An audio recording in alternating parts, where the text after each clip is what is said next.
Turning 80, actually, for me, was an event more than just a birthday.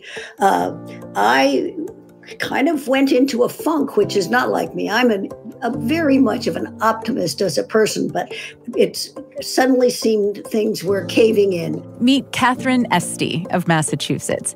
She's a therapist, author, widow as of 2015, a mother of 4. Now I'm a grandmother with 12 grandkids. So back to the summer she turned 80. I went on a hike just around my birthday time with a bunch of my grandkids and my children and daughters-in-law, and we went to this mountain in the Adirondacks, which is a small mountain. I climbed it 40 times in my all my life, and so this time I didn't think anything about doing it. It had rained the day before, and we started out on this small hike, and I fell right in about the first half mile and scraped my knee, and then it was slippery, and I kind of slipped on one little bridge, just a little bit, but enough to scare me a bit. And then when I got to the bottom of the steep part, I realized I was tired. I just couldn't make it. It's a scramble up. You have to kind of be on your hands and knees, and I just saw that this time I didn't have the energy. And it was a huge shock to me because I'd always seen myself as, I was the grand that could still do push-ups. I was I power through usually, but I couldn't do it. And so I sat down on a stump, and one of my sons stayed with me while everybody else climbed up the mountain. And it was just a real moment of saying to myself, I can't do what I've done before. I am getting old. And I kind of sat there for that hour, paralyzed on the stump. But by the time the kids and the grandkids and my kids came down, I was had put myself together again. And I kind of started with a new understanding that I was aging and I would have to live differently. And this is what led to me to write my book, because I kept thinking somebody must know how to do 80. I don't know.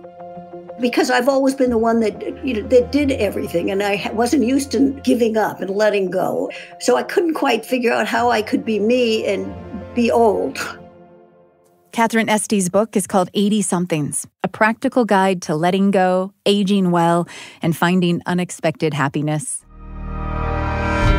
I didn't realize That's an interesting question. I've never heard of it from that So let's talk about that. Let's talk about I think you need to come over, stand in my shoes. Agree to disagree. This is Top of Mind. I'm Julie Rose. Today on the show, why aging is so hard. We are almost universally terrified of it and can't imagine how we could be happy at a point when our bodies and minds no longer function as we want them to. But we're wrong. That's one of the really important things I want to share. To write her book, Katherine Esty interviewed more than 120 people in their 80s. She was looking for some way to be hopeful about what she was facing. I asked everybody on a scale of 1 to 10, how happy are you right nowadays? And there were about 3 or 4 that gave me 5 or 6 or 4 or 3. But everybody else was 8, 9, or 10. She had discovered a well-documented but little-known phenomenon called the U-curve of happiness. On average, our sense of well-being is strongest when we're young and when we're old, and bottoms out at the base of the U-curve in our 50s. People in their 80s, on the whole, are, in fact, happier than people in their 70s, who are, in fact, happier than people in their 60s. And it turns out that most people don't know that. They kind of dread aging, but it is true. And I think I call it a sort of paradox of aging, because there are losses, but it's the paradox is that people are happier. They begin to treasure what they have and see, the real privilege it is to be able to grow old. What do you mean the privilege it is to grow old? Because our life expectancy in America is only 78 now. It's gone backwards the last year with COVID and so on. But at 80, half the people in your cohort are no longer living. And so everybody's had these losses. So if you're alive, you begin to see that it is a privilege to be the one that's of the lucky ones that have made it. And they don't have a lot of regrets about what I didn't do. They have learned how to live more so in the moment than, they don't spend a lot of time thinking about, well, in 5 years I can do this, because they know there may not be 5 years ahead. It's a strange, almost, I mean, you could see that as morbid, but it's actually, it can contribute to a sense of well-being. Right, and you often hear of people that have had a scare with cancer, or even people dying of cancer, that they say they enjoy their days. I mean, as somebody says, one day can be a whole lifetime too. If you really are there and you learn how to savor the moments. And I think that people in their 80s do learn how to enjoy the little things, so that the morning cup of coffee, when my newspaper comes, I still read the newspaper. I am an early bird. I get up and see the sunrise. That these things that are everyday experiences become, you have an increased ability to enjoy them. Aging is not all bliss, of course, but Esty is convinced that dreading aging only makes the experience of it worse. There's very few people that get through their 80s without having to make some major transitions. I mean, often many of them, like me, lose their spouse. Many of them downsize and have to move to a different setting.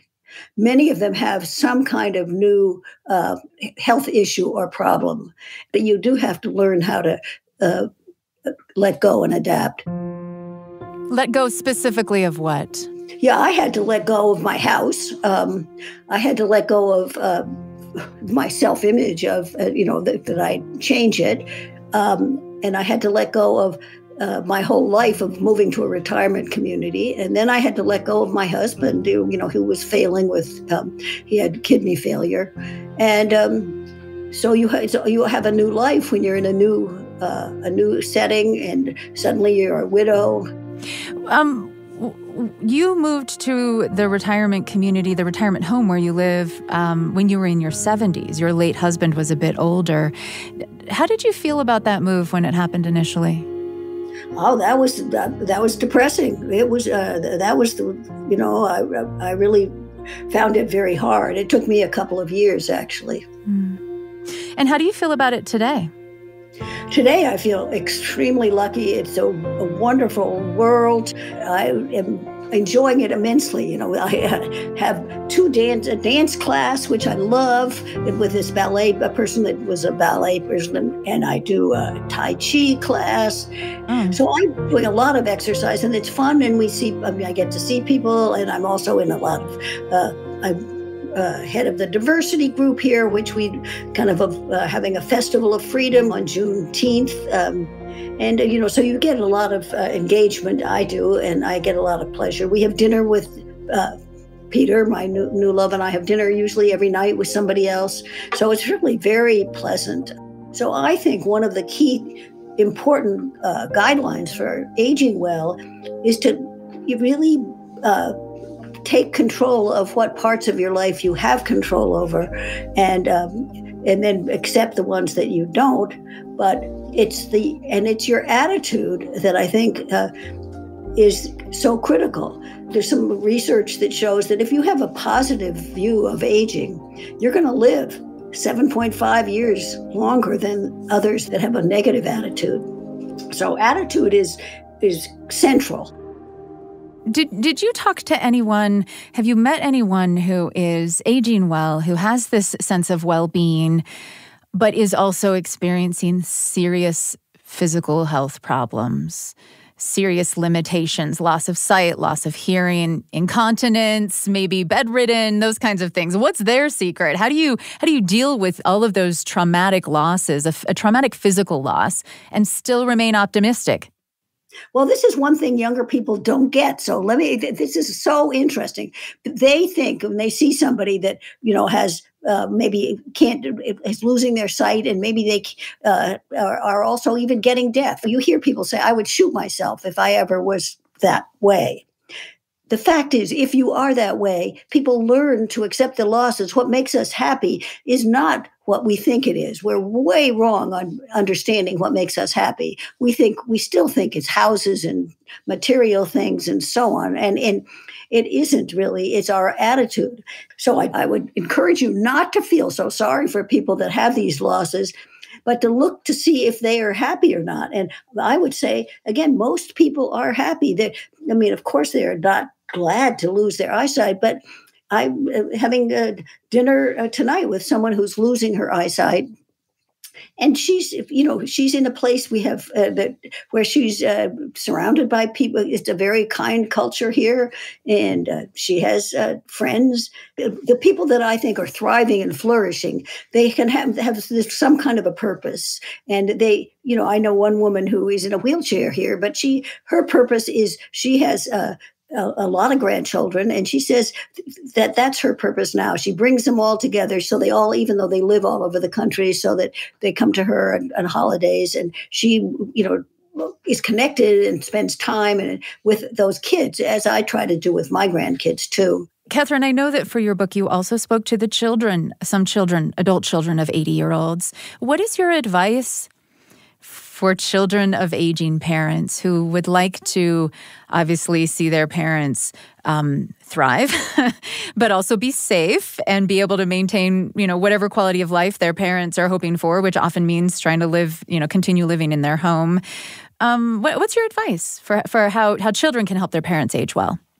Well, I think, this is one of the reasons I wrote my book, which was just for the adult children, and kind of teaching them in the book. I put at the end of every chapter kind of questions to ask and helping them to see what's really going on with their 80-something parent, and how 80-somethings can be cagey, and some of them don't even know how to turn on their TV, but they would never complain because they don't want to bother their children. So I do think that children have a huge role, and it's really learning how to talk across the generational divide.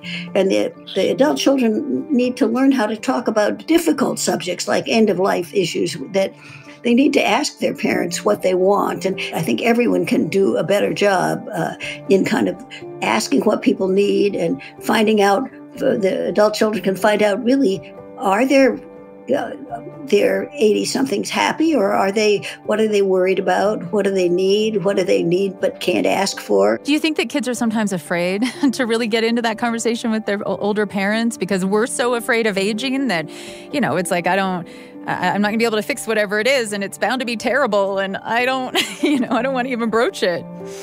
Absolutely. Most people feel totally ill-equipped, and they don't know how to do it. And I think also one of the common problems, which is not a life or death one, but it can be a life or death, is driving. When, people, they're 80-somethings or 86 and have these small accidents, the kids really are worried for the safety of it, and yet they don't know how to talk about it. And they either come in and say, you got to give up the car, or they avoid it. But together, they really there are better ways where you kind of talk together about those serious issues and learn how to address them and help the 80-something come to those conclusions, or to kind of really talk about it in an open way rather than avoiding it.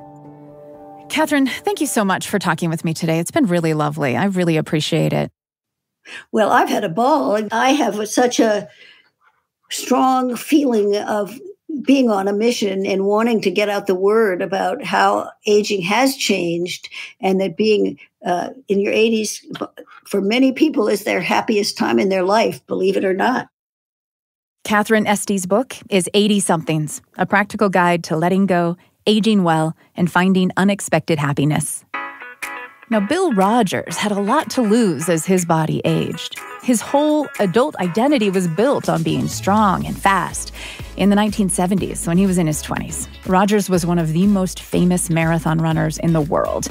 He helped turn America into a nation of runners at a time when training for a race was not a thing regular people did. I made the Olympic team, which was an incredibly powerful feeling. Suddenly, you're going to the Olympic Games, and it was a great honor, to compete. The next year, Rodgers became the first, and so far only person in history to simultaneously hold the Boston, New York City, and Fukuoka marathon titles. Fukuoka International Marathon, kind of like the Japanese Boston. But everything changes, you do your best one day, and then suddenly your next race doesn't go as planned. Describe for me the race where you realized, I'm getting older. Yeah. And maybe over the hills sort of thing. Well, certainly when you're 40 in the sport of track and field and athletics, and marathoning, then you're in a different category. It's called the Masters. So I tried to win the Masters division at Boston. I got second. I couldn't win it. And I couldn't win it in New York either. And what'd that feel like to you? It was frustrating because the guy was right ahead of me. And I saw him and I tried to catch him, but I couldn't catch him. I tried to break the American record age 50. I couldn't do it. It was a hot day. I ended up dropping out. I was really beat up on the side of the road. And but you got to try. I gave it a try.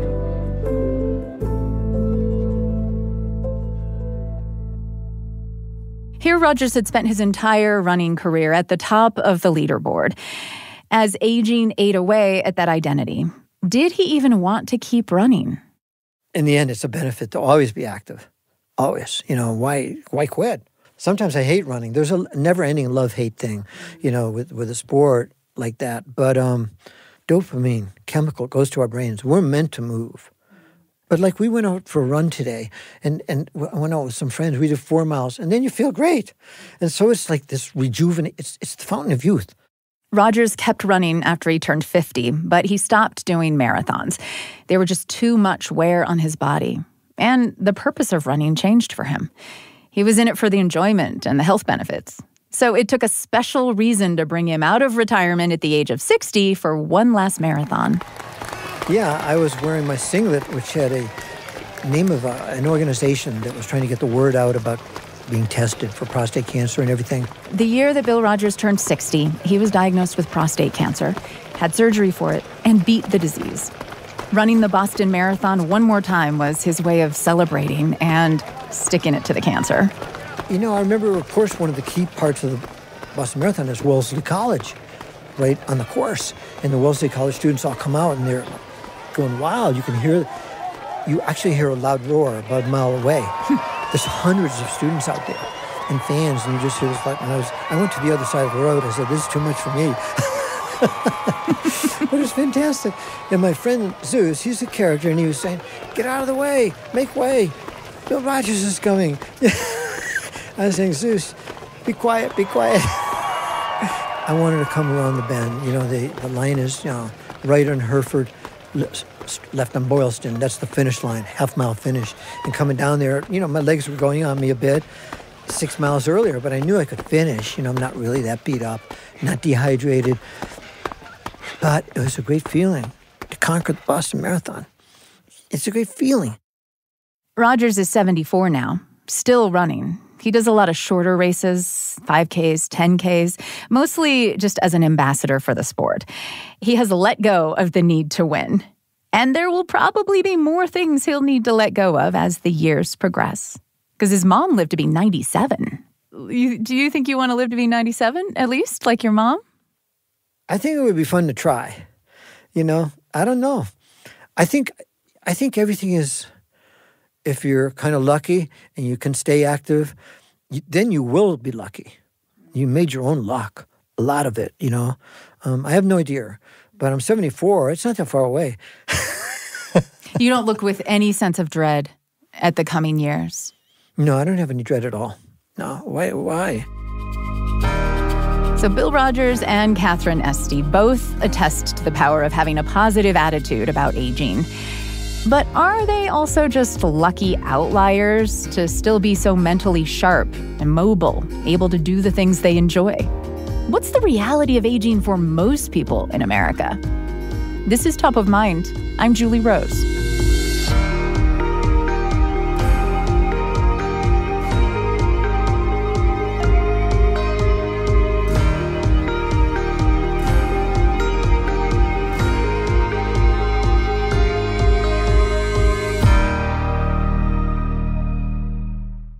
we are seeing more and more individuals living routinely into their 80s and 90s in really good shape, or living really vital lives in spite of facing a lot of medical and other age-related ailments. My name is Mark Agronin. I'm a geriatric psychiatrist in Miami. Agronin has spent 23 years at one of the largest geriatric psychiatry practices in the country, Miami Jewish Health Systems. He has more than 3,000 patients at the sprawling facility. It's essentially a long-term care campus in the heart of Miami. So the average age of my patients is in the 90s. Agronin wrote a memoir several years ago called How We Age, a doctor's journey into the heart of growing old. Basically, my philosophy in both my clinical practice and in just about everything I do is that we have to look at the strengths that age brings us and factor those into the equation. Over the last 2 decades, Agronin has noticed his patients are getting older. They're living longer. But they're also generally in better shape.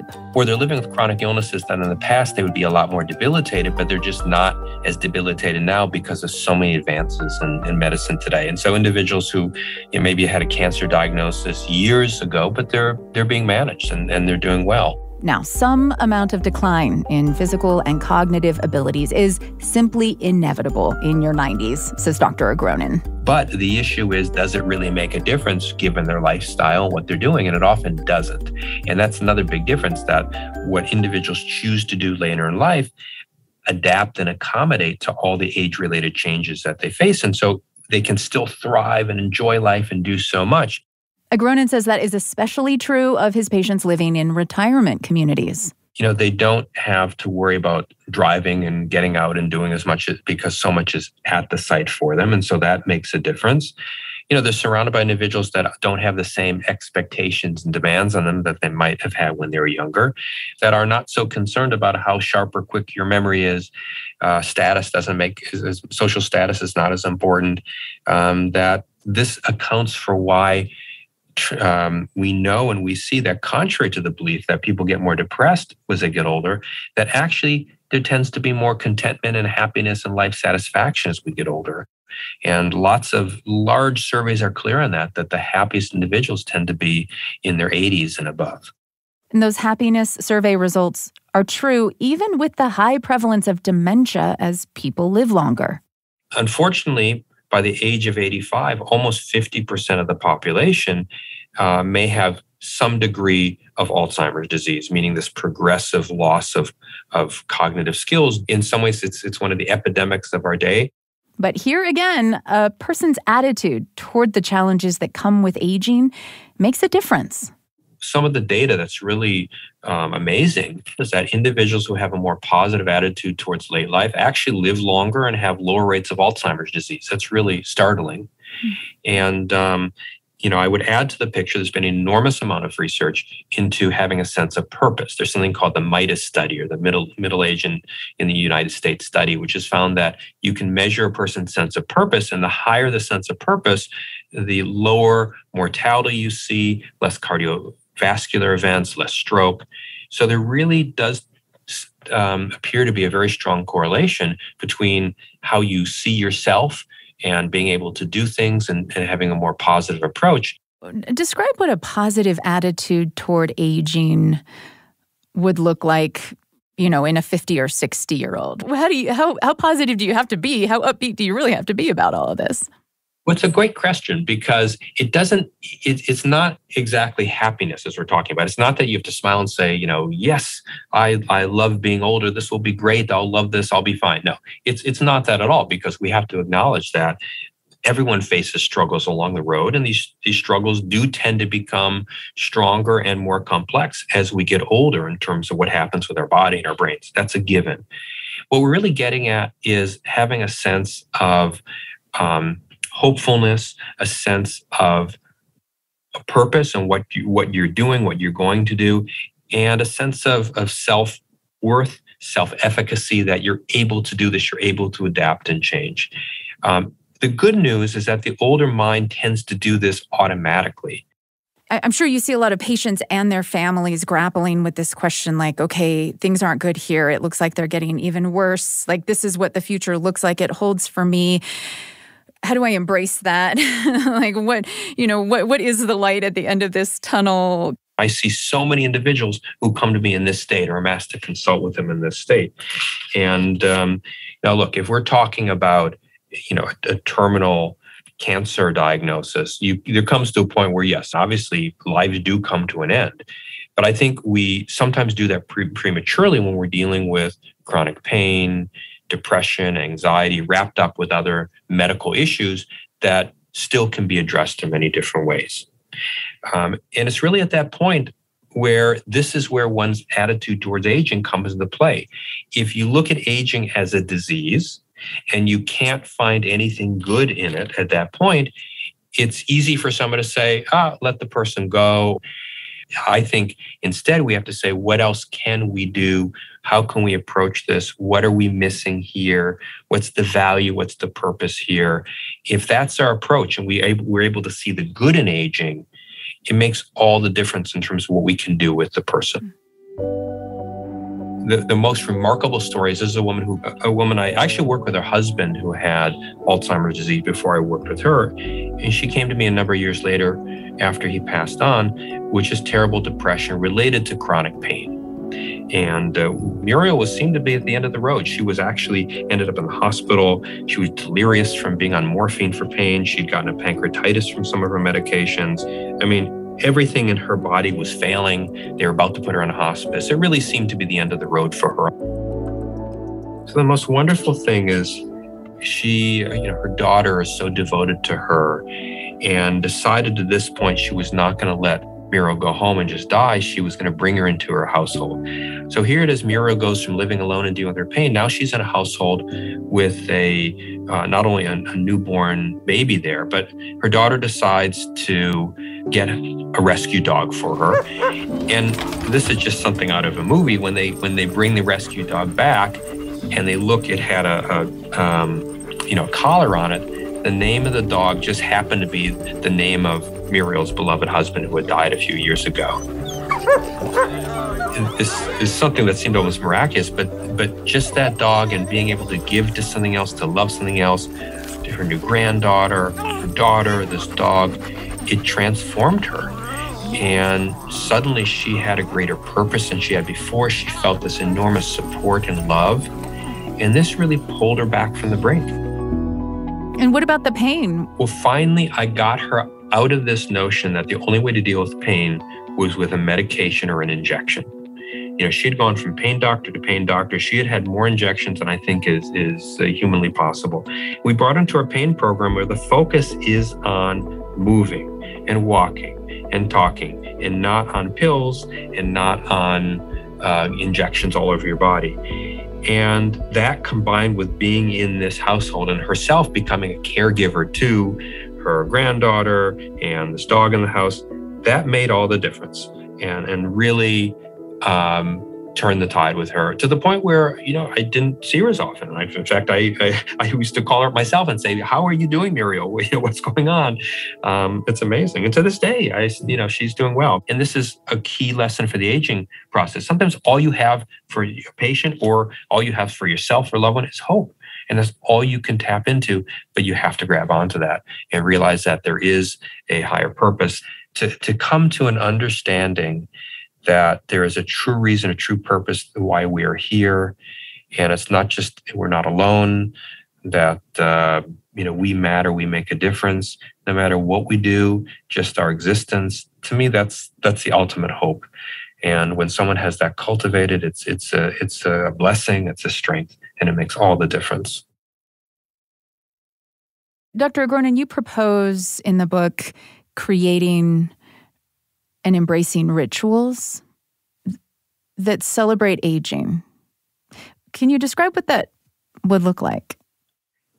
Well, think about when someone comes of age, all the different events that goes on in terms of, parties and celebrations and graduations and commencements and bar mitzvahs and quinceañeras and all of that. We have rituals, ways to celebrate so many different life transitions. But when someone gets older, suddenly it seems to stop. And too much of our culture looks at getting older as something bad and we poke fun at it. We don't want to deal with it.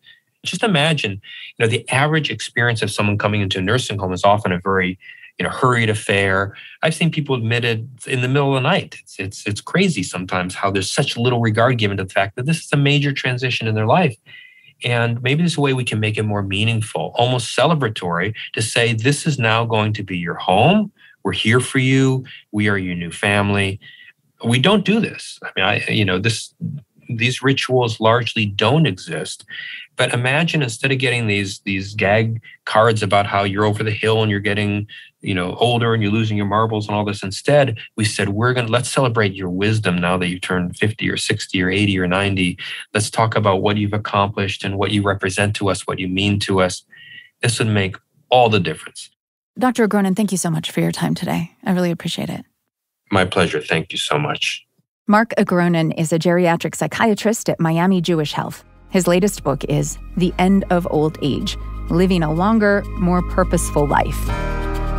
Why are these negative ideas about aging so deeply ingrained in us? In an ageist culture, in which our culture is very youth-obsessed, to age, quote-unquote, successfully really means to not age.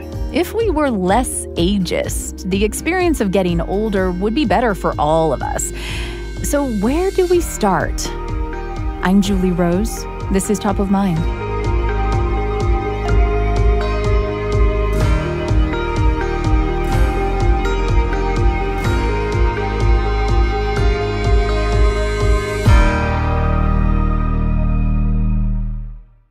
To be told you look younger than your actual years, great for your age, is a bit of a backhanded compliment. But in my squarely middle-aged years, I'll take it, even if it is backhanded. Ashton Applewhite, though, says no thanks. My one snappy comeback is, you look good for your age, too. And let that awkward pause sit there. What they are saying is that you look less old than other people your age. And that, once again, reinforces the fundamental and deeply problematic notion that young is good and pretty and old is bad and ugly. Ashton Applewhite is author of This Chair Rocks, a manifesto against ageism. She wrote it about a decade ago. And before that, she admits she was part of the problem. It was a time in which I was ageist, completely. Here's an example that stands out. There was this guy at her office. His name was Ray, and he looked kind of like Santa Claus, and he had, the fringe of white hair, and he had, a pot belly, and he just looked like, sort of Santa Clausian. And I remember learning that he and I were exactly the same age and thinking, what if people find out? They'll think I'm old too. And that is certainly an egregious and icky example of everything I'd like to be different in the world.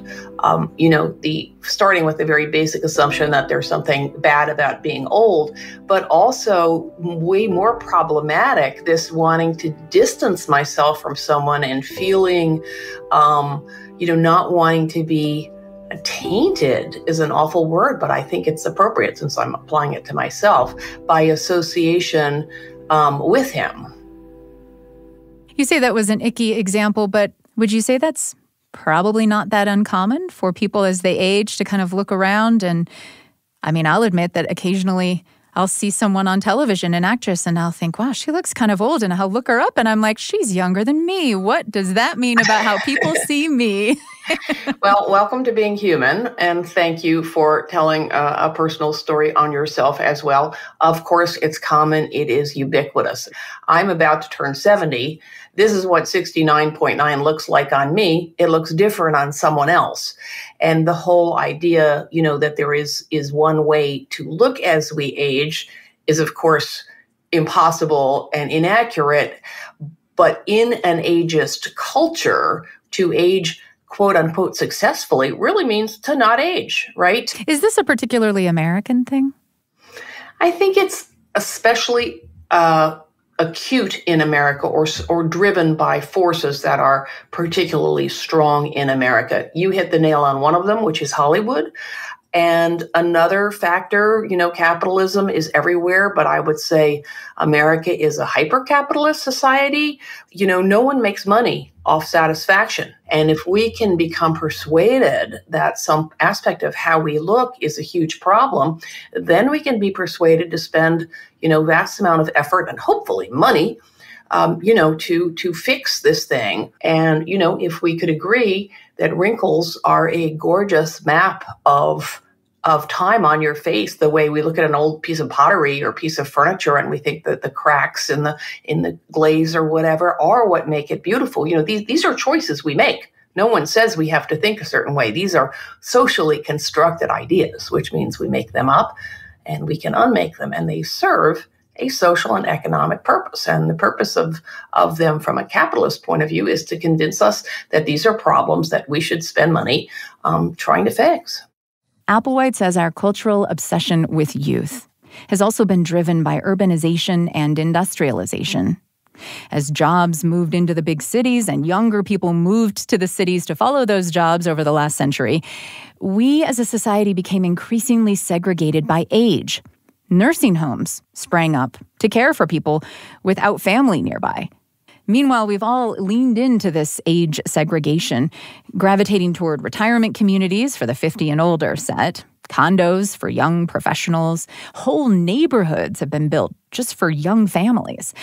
The cumulative effect, says Applewhite, is that we can't relate to people of different generations.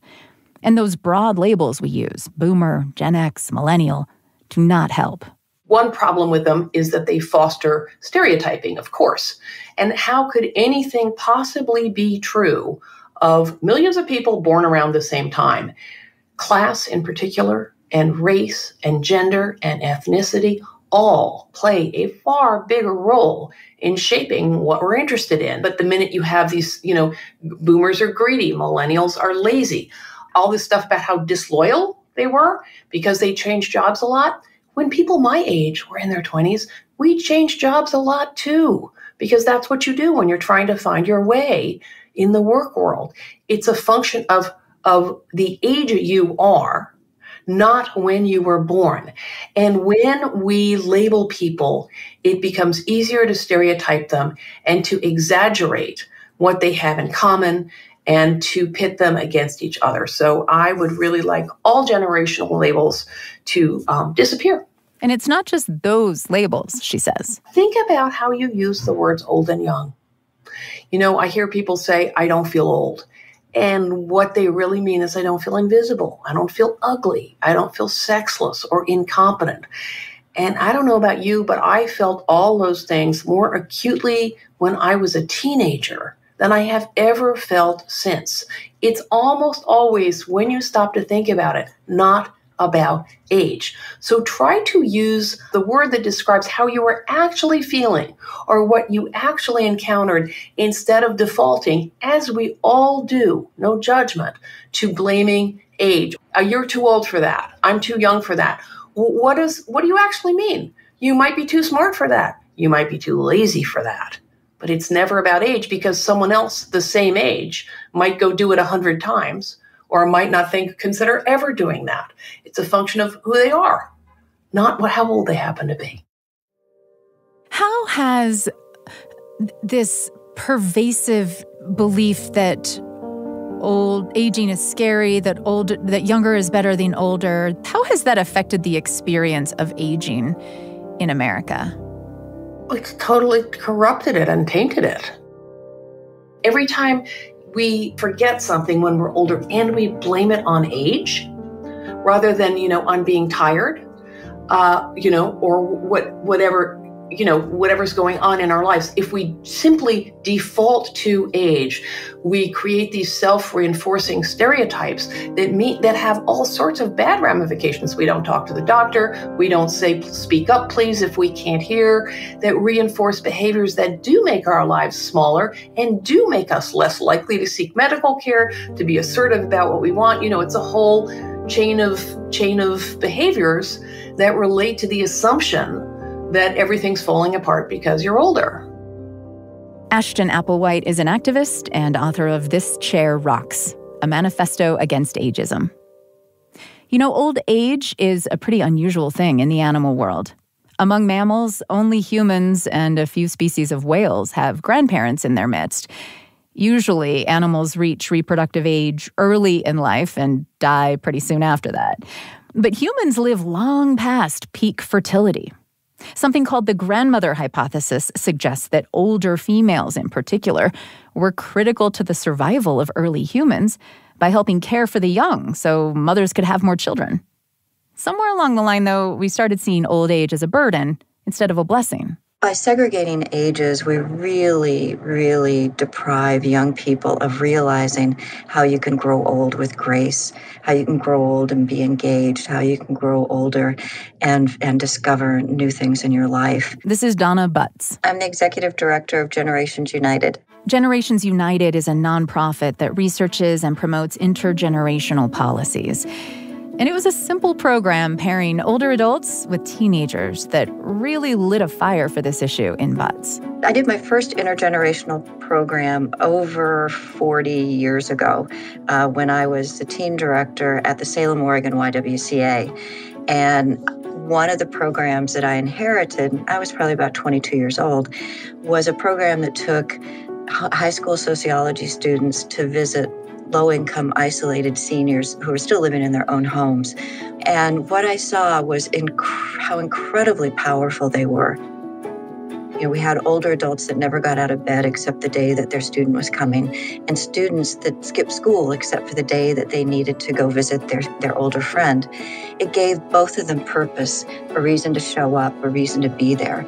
So there was this one pairing where we had a young man who had wore leather, was a little bit of an outcast, and we paired him with an older woman who was a very warm person. When he first started to visit her, he wore a cap. And as they got more comfortable, she said, "Would you take your cap off?" And when he did, he had a bright orange mohawk haircut. And she thought that was great. And she reached across the table to pat his arm. And he said, "I know he looks a little strange, but he's such a nice boy." So they really could get past those stereotypes of old people are boring and younger people are just wanting to, cause trouble, and they look weird and they dress funny and all that sort of thing. It really showed the humanity in their connection with each other. What else have you seen communities do to encourage breaking down those segregated barriers between the ages? Some communities will actually have an intergenerational task force that's made up of younger and older people, helping to review their sidewalks, their parks, their accessibility for young and for old, but also helping them to look at any new opportunity through an intergenerational lens. More and more communities are looking at how they can make their resources go further by building intergenerational centers versus a senior center and a teen center or something they might generically call a community center. It seems like an obvious solution, like let's build it all as one facility, save money, save on overhead. Why has that not been, kind of the standard approach to this point? We've made it really hard for people to do combined programs in many ways because we've segregated our funding. Like this funding can only be used for older adults, or we only fund children's programs, that kind of thing. So it takes really somebody who has the vision and the passion because there's ways of making it work. And there's so many programs that have made it work around the country. One of my favorite programs is in Jinx, Oklahoma. It's Grace Living, which runs continuing care facilities for older adults, and Jinx Public Schools. And when they were renovating one of their facilities, they really wanted to have an intergenerational presence. This is the Grace Living, the senior living part. So what they did as they were renovating this facility is they did sort of a hub and spoke. So you walk into an entrance and you go one direction, it might be memory care, one direction it might be more independent living, and one direction might be more healthcare. But then right in the middle as you walk in, there are two public school classrooms. One is a pre-K and one is a kindergarten class. What I love about that is that that's the hub, that's the energy, that's the heart of that living facility. So every morning when parents are dropping their kids off or a bus is coming, many of the older adults are right there at the door, greeting every child that walks in that door. Hugs, high fives, glad you're here, so good to see you again. And then the kids go into their classes. And many of the older adults then volunteer as grand reading buddies or grandparents, and they'll read to the children. They'll do ice cream socials with the children. They'll have little after-school parties with the kids. They do all sorts of things like that. And the impact is incredible. I mean, one thing is that the kids' reading scores, when they then go into regular elementary school, are higher than other children because they've had that extra attention. We've also heard from people who operate these kind of programs that they get calls from teachers saying, you know, the kids that were in your program are the most patient, the most accepting. They don't see somebody with disabilities, they see somebody with opportunities. You know, it's just become second nature. And then you just get these incredible encounters. Like one of the older adults who had moved into the facility felt like her life was over. And the activity director said, please, you know, come and be a reading buddy. She finally did. And she, after a week of that, thanked the woman for giving her back her life, for giving her back her purpose. And for the children, one of my favorite stories from Jinx is one of the grands didn't make one of the reading sessions one day, and the teachers wanted to explain to the children, and they told the children that Grandma Irene is in the hospital. And so one of the little girls looked a little bit perplexed, and she raised her hand, and she said, when she comes back, can we see her baby? Because why else would you be in the hospital? I mean, they're just the natural way of the relationships, what they learned from each other, what they appreciated about each other, how they embraced life was fabulous. Although that makes me think that there must also be a fair number of situations where one of the grands dies or becomes incapacitated and can no longer participate. And so then the school has to deal with that with pre-K kids? You know, actually, it's amazing because sometimes parents will say, well, I don't want my child in a program like that because somebody may die. Well, you know what? Somebody is going to die in their lives. And what better place for them to have that experience than with professionals that deal with that on a regular basis. They have wonderful rituals for death and dying and grieving at Jinx in that facility I was talking about. They process it with the children. They write letters. They do tributes that then are given to the older adult's family. The children talking about their memories, how wonderful it was. But they don't hide it in a closet. They process it. They deal with it. They support the children. So they're much better prepared to deal with a loss when one might happen in their own family. Donna Butts' organization, Generations United, also advocates for intergenerational housing arrangements.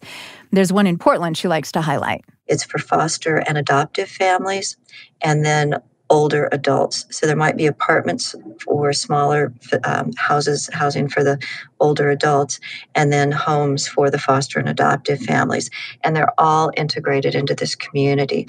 The older adults get reduced rent, and they're only told to care for the kids, care for the families. So they become that extra layer of support for the family.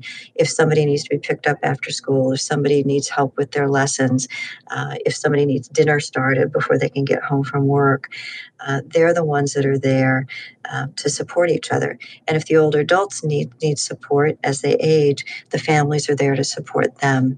So that intergenerational community is just, it's beautiful. Now, in that case, the older adults and the families have separate living spaces. But Butts says intergenerational home sharing is also gaining in popularity. Generally, it's the older adult has their own home, and they want to be able to stay in that home. They may have limited resources and they need a little bit of extra rent, or they may need a little bit of help to enable them to continue to live there. So they will develop an agreement with a young person. Usually it's a student, a college student, and they'll have an agreement that they will have dinner together once a week, or they will walk the dog twice a week or whatever the agreement is in exchange usually for a lower rent. But that lower rent may be just enough for that older adult to be able to have the maintenance done on their home so they can stay there. Would you like to see more multi-generational households in America? We are seeing more multi-generational households in America, and that's the way of the future. We are, in fact, very interdependent, and I think the pandemic taught us all that lesson, that we need each other, that we are interdependent. So I think it's respecting the choice that families make and holding it up for celebration. Now, when it comes to policy, we need to look at ways where we can make sure that family members can provide care for each other. We need to make sure that workplace benefits extend not just to children, but it might extend to grandchildren or nieces or nephews, whatever the family configuration might be. We need to make sure that we're allowing there to be home loans that take into account the total household income. There's several things that we need to do that we can help and support the families. What could we do as a society to help older adults stay engaged in the community when they no longer, maybe they can't do all the things they used to do. They're no longer working. Maybe they're experiencing physical and cognitive limitations. What can communities do to help them still feel connected? A part of older adults staying involved is to look at their ability and not their inability. And there are wonderful examples of even older adults who are homebound being able to provide telephone or Zoom support for a child that may want to study help with their reading. So they may not be as physically able, but they can still help. There's also programs where they have children who are visiting older adults who have dementia or Alzheimer's, and it really makes a difference in that older person's lives where they can be involved. There was one program where they used to take the babies over to the dementia unit. And even if older adults might have been a little bit agitated, once they're holding a baby, they calm down and they're happy and they're helping because they're rocking the babies. So there are different things that people can do, but it's looking at the ability, not the inability. Donna Butts is Executive Director of Generations United. Top of Mind is a production of BYU Radio. Today's episode was produced by Cleon Wall, James Hoops, and me, with help from Ciara Hewlett. We had music and sound design by Jacob Molaski, Christian Makatel, and the post-production team at BYU Broadcasting. If you're enjoying Top of Mind, and I hope you are, please rate and review the podcast wherever you listen. That'll help others to find us and feel the power of thinking again. I'm Julie Rose. We'll talk soon.